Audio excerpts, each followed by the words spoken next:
صدام حسين. Saddam Hussein. Saddam Hussein. Saddam Hussein was a bad. Disarming Saddam Hussein now.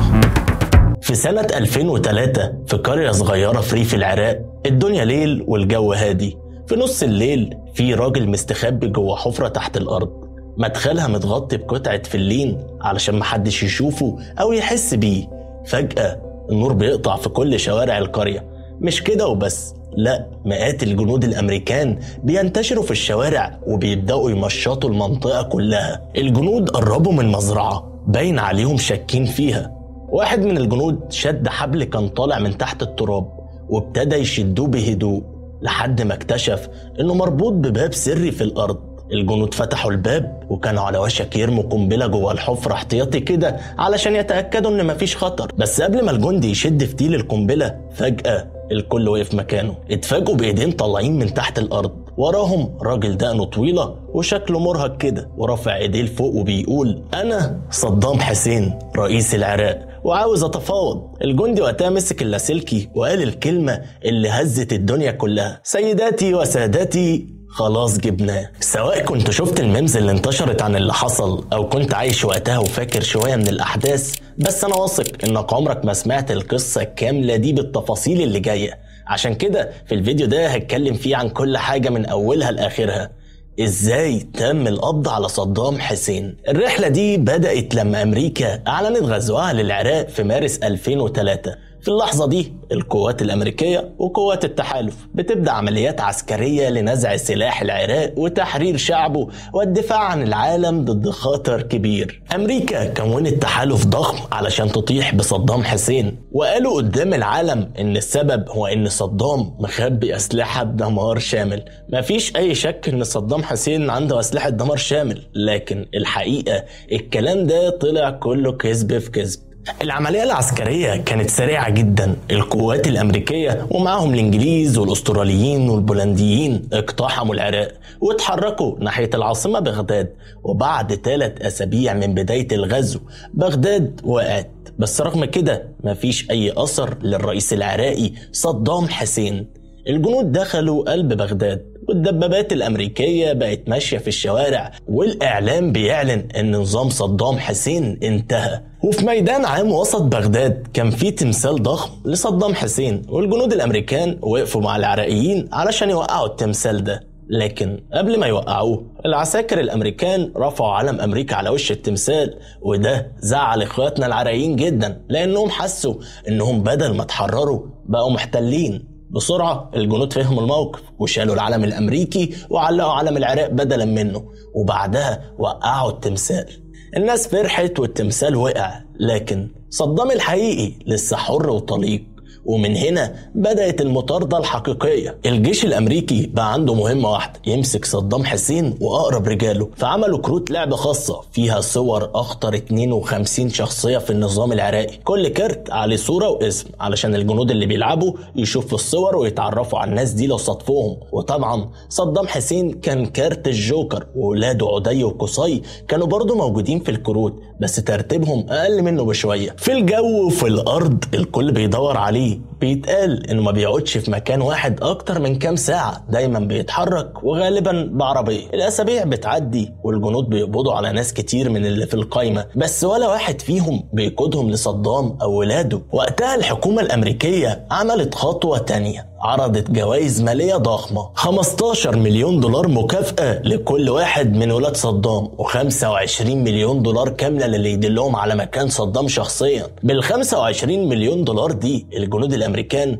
حاسين انهم خلاص قربوا يكسبوا الورقة الرابحة. الفلوس عملت شغل جامد، وبعد حوالي 4 شهور من بداية الحرب دخل راجل قاعدة عسكرية أمريكية في مدينة الموصل وقال كلام محدش كان متخيله. قال لهم: أنا مخبي ولاد صدام حسين عندي، قصي وعدي، جوه بيتي. الجنود ساعتها كانوا مش مصدقين نفسهم، بس طبعا خدوا الكلام بجد. وتاني يوم انطلقت قوة كاملة متجهة على بيت الراجل ده واللي كان موجود في الموصل، ودي تاني أكبر مدينة في العراق. وأول ما وصلوا اكتشفوا إن الراجل فعلا ما بيهزرش، عدي وقصي فعلا مستخبيين جوه فيلا كبيرة هناك. بس المصيبة إنهم ما كانوش ناويين يسلموا نفسهم خالص. فبدأت معركة نار، اشتباكات عنيفة، والجنود الأمريكان اضطروا ينسحبوا شوية يستنوا التعزيزات. وبالفعل التعزيزات وصلت، مش بس جنود، لا كمان صاروخ موجه للفيلا.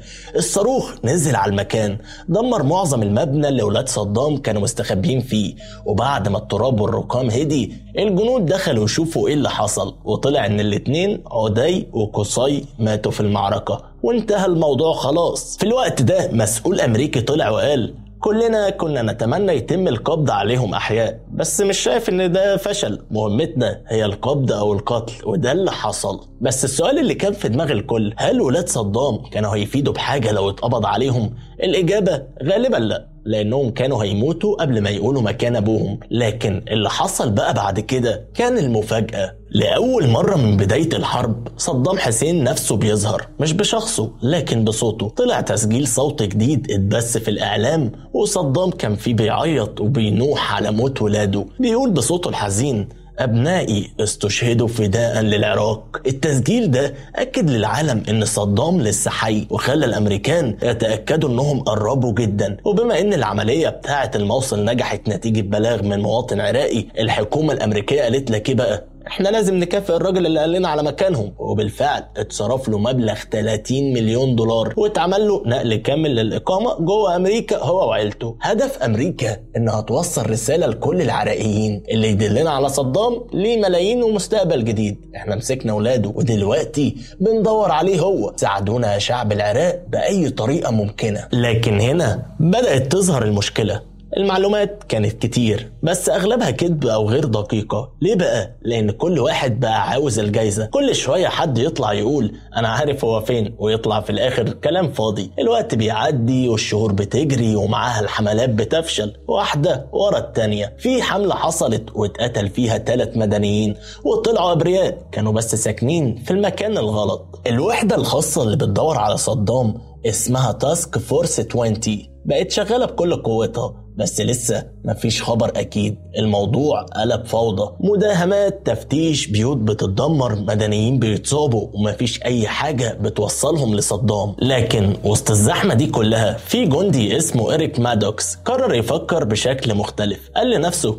احنا مركزين على الناس الغلط، احنا بندور على رجالة من النظام القديم، دول كانوا بياخدوا قوتهم من صدام مش العكس. يعني بالعربي كده الناس دي خلاص ملهاش قيمة. لو كانوا مهمين فعلا كانوا فضلوا حوالين صدام، لكن كلهم اتفرقوا واختفوا. ففكر مادوكس وقال الناس اللي فعلا حوالين صدام دلوقتي مش وزراء ولا قيادات، لا دول الحرس الشخصيين بتوعه، هم دول اللي بيأمنوه، هم دول اللي لسه معاه، واللي يلاقي الحراس دول هيلاقي صدام. وهو في السلطة كان صدام حسين عامل نظام حراسة شخصية معقد جدا متقسم على 3 طبقات. الطبقة الخارجية من الحراس كانوا متوزعين في أماكن ثابتة زي القصور اللي كانت منتشرة ليه في كل أنحاء العراق. الطبقة اللي فوقهم بقى كانت عبارة عن فرقة حراسة بتسبق صدام في أي مكان بيروحوا علشان تأمن المنطقة قبل ما يوصل. وأعلى طبقة فيهم بقى كانت اسمها الحماية، ودول نخبة النخبة، الصفوة يعني، وكانوا لازقين في صدام 24 ساعة ما بيسيبوهوش لحظة. الضابط مادوكس بقى كان متأكد ان الناس دي اللي هم الحماية هم اللي لسه بيخبوا صدام، وانه لو عايز يوصل له يبقى لازم يدور على الحماية دي. وعلشان كده بدأ شغله في تكريت اللي هي بلد صدام نفسه. وطبعا تكريت كانت متفتشة من فوق لتحت قبل كده، وكل الناس كانت متأكدة ان صدام مش مستخبي فيها. بس بالرغم من كده كانت تكريت لسه مليانة ناس من عيلة اسمها المصلت، ودي كانت العيلة اللي اغلب حراس صدام المقربين طالعين منها. واول ما مادوكس بدأ يستجوب الناس كان في اسم بيظهر وبدأوا يحاربوا المارينز بتكتيكات عصابات ومقاومة شعبية. ولو كان فعلا محمد إبراهيم هو اللي بيقود كل ده بدل صدام، يبقى أكيد يعرف هو فين مستخبي. عشان كده محمد إبراهيم ده بقى هدف مهم جدا، وعلشان يوصل له مادوكس استجوب ابن أخو محمد إبراهيم. والولد ده فعلا ساعد وبلغ عن اسمين من شركاء محمد إبراهيم في البيزنس بتاعه، وكمان قال لهم اسم السواق بتاعه باسم لطيف. المخابرات خدت باسم ومعاه أهل شركاء البيزنس دول وبدأوا يستجوبوهم واحد واحد. ومن هنا بدأت المعلومات تكتمل عند الأمريكان، وبدأوا يعرفوا تحركات محمد إبراهيم فين بالظبط. وبالاستجوابات دي وصلوا المعلومة عن ابنه واسمه مصلت، فجابوه واستجوبوه هو كمان. في البداية ما كانش واضح ان الولد ده هيقول حاجة مهمة لانه ما كانش ليه دور كبير في المقاومة، بس قال لهم حاجة بسيطة جدا، انه زمان كان بيروح يصطاد سمك مع ابوه، ورغم انهم ما بقوش بيروحوا سوا لكنه يعرف ان ابوه لسه بيصطاد في بركة سمك بتاعته في مدينة اسمها سامراء. المعلومة دي كانت شكلها مش مهمة خالص، بس مادوكس افتكر وقتها استجواب كان عامله مع خادمة قديمة لصدام. الخادمة دي قالت له زمان ان صدام كان بيعشق أكلة اسمها المسقوف، ودي نوع سمك مشهورة جدا في العراق. ساعتها مادوكس حس ان الخيط بقى قريب وان محمد إبراهيم اكيد هو المفتاح اللي هيوصله لصدام. المخابرات طلعت على المزرعة اللي فيها البركة اللي محمد كان بيصطاد فيها، لقوا 2 صيادين هناك بس ولا واحد فيهم طلع محمد. بس لما استجوبوا الصيادين دول واحد منهم طلع قريب لراجل تاني برضه شغال مع المقاومة، وقال كمان ان عندهم عم في بغداد عنده بيت هناك، يعني ممكن محمد إبراهيم يكون مستخبي هناك، وده معناه انه مستخبي في وسط العاصمة بغداد اللي بقالها شهور تحت سيطرة القوات الأمريكية. ومع انه ما كانش فيه دليل قوي بس دي كانت احسن حاجة تحت ايديهم دلوقتي، فقرروا يداهموا البيت ده. ولو فكرت فيها شوية هتلاقي ان السلسلة اللي وصلتهم للبيت ده كلها حاجات ضعيفة جدا. جايين يفتشوا شقة واحد عمه صياد، الصياد ده من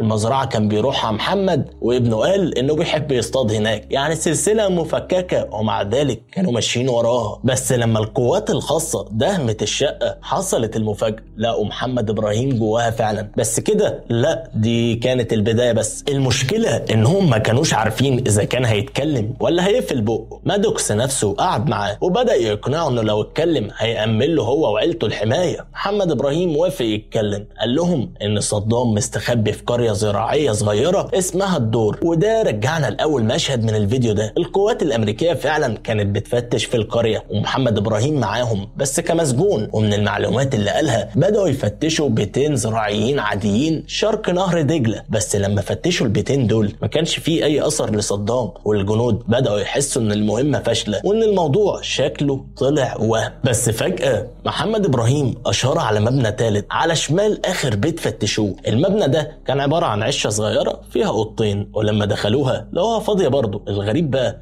ان باين على محمد إبراهيم انه عارف كويس قوي صدام فين بس مش قادر يقولها صريحة، وكان في حاجة في دماغه منعاه يقول هو مستخبي تحت هنا. لكن الأحداث كانت بتقرب من النهاية، والنهاية دي هيكون مفاجأة. محمد إبراهيم كان مستعد يساعد بس في نفس الوقت ما كانش عايز يبقى هو الشخص اللي يسلم صدام بإيديه، مش عايز الناس تقول إن هو السبب في القبض على صدام حسين. وبدل ما يتكلم راح عامل حركة غريبة كده، بدأ يزق برجله على حتة حبل كانت مدفونة نصها في الأرض قدام العشة الصغيرة اللي كانوا واقفين عندها. الجنود وقتها فهموا الرسالة، قاموا ماشيين على الحبل ولقوا الباب السري اللي كان مستخبي تحت الأرض، ولقوا صدام حسين مستخبي فيه. بعدها القوات العسكرية الأمريكية أعلنت رسميا أن صدام حسين تم القبض عليه حيا. وكان في بيان مشهور اتقال بعدها في تاريخ العراق: حقبة مظلمة ومؤلمة انتهت والنهاردة يوم فيه أمل بدأ. بس رغم ان صدام اتقبض عليه دي ما كانتش نهاية الحرب في العراق.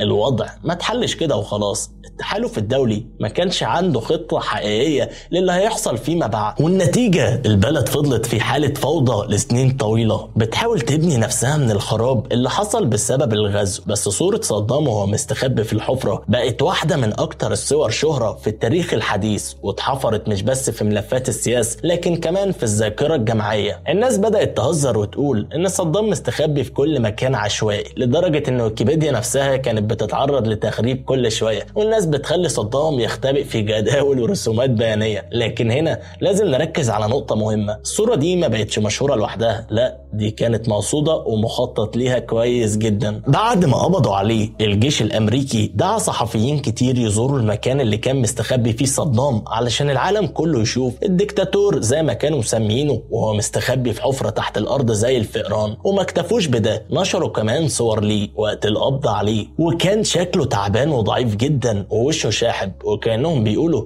بصوا شايفين بقى الزعيم اللي كان بيخوف الكوكب اهو وصل بيهم انهم عملوا فحص طبي لصدام وطلعوا فيديو للدكتور وهو بيفتح بقه ويفحص له اسنانه كانهم بيهنوه قدام العالم كله. بس الفيديوهات دي كلها كانت مقصوده علشان تسيطر على الروايه الاعلاميه للقصه. القصه دي مش بس عن ازاي قبضوا على صدام لكن كمان عن ازاي بنحكي القصه، وده اللي لازم نفهمه. في الوقت اللي كانت امريكا بتحاول تقنع العالم انها بتحارب علشان اسلحه الدمار الشامل اللي اتضح بعدين انها مش موجوده اصلا، كانت محتاجه روايه مقنعه تفرضها على الناس. وصدام نفسه كان بيفهم قوه الصوره كويس جدا. الراجل ده قضى سنين بيبني له صوره اسطوريه حوالين شخصيته وحول نفسه البطل في الاعلام الرسمي لدرجه ان صورته كانت متعلقه في كل شارع. بس امريكا برضه فاهمه اللعبه وكانت لازم تكسر الصوره دي وتمحي الهيبه اللي كان صدام بيحاول يبنيها لنفسه طول عمره. ودلوقتي الدعم الشعبي للحرب في امريكا والعالم كله كان بيقل بسرعه، فأسهل حاجة يعملوها إنهم يركزوا الصورة على الوحش اللي اسمه صدام ويخلوه هو رمز الحرب كلها. أكيد صدام حسين كان من أكتر الزعماء دموية في العصر الحديث، ومفيش شك إن نظامه كان مبني على استخدام القوة أو السلطة علشان تسكت الناس أو تمنعهم من التعبير عن رأيهم، زي مثلا لما الحكومة تمنع المظاهرات أو تسجن الناس بس علشان قالوا رأيهم. لكن اللي حصل بعد القبض عليه والطريقة اللي اتقدمت بيها القصة للعالم كانت هي كمان نوع من أنواع البروباجندا بس بالعكس. فلو عجبك الفيديو ده اعمل لي لايك واكتب لي حابب تشوف ايه الفيديو الجاي، واهم حاجة ما تنساش تصلي على الرسول صلى الله عليه وسلم. اشوف وشكم على خير.